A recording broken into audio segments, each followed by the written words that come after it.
My parents took us on the Appalachian Trail when I was 5, on a 10-mile overnight.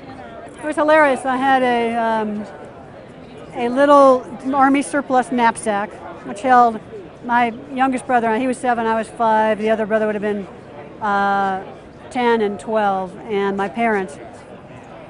And the two youngest, we had to share sleeping bags.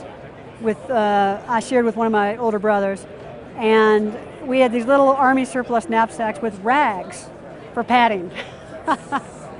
And these boots, which in hindsight we should have been in tennis shoes probably, but and I don't know how they got us to go 10 miles, but by God I was going to keep up with my brothers. We got there and all the Boy Scouts had taken the lean-to shelters that were there that had the wire mesh, and so one of my 7-year-old brother and my mother slept up in that, and the rest of us were on the floor. They proceeded to tell me scary stories all night long until I was so tired I didn't care anymore. I'm like, wild man of the woods, you can eat me. Meanwhile, a bear actually walks in and walks over us. So then they got scared.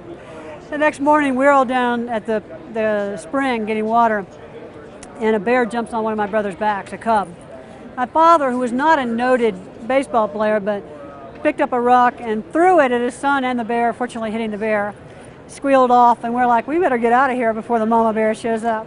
Oh, it was a wild sense of adventure. It was beautiful. It was a sense of adventure. It was kind of like, you know, being Daniel Boone or being a Native American, or, you know, I went through a whole live off the land, I know more about wild foods kind of thing. I was like, well, there has to be a way to do better gear for this.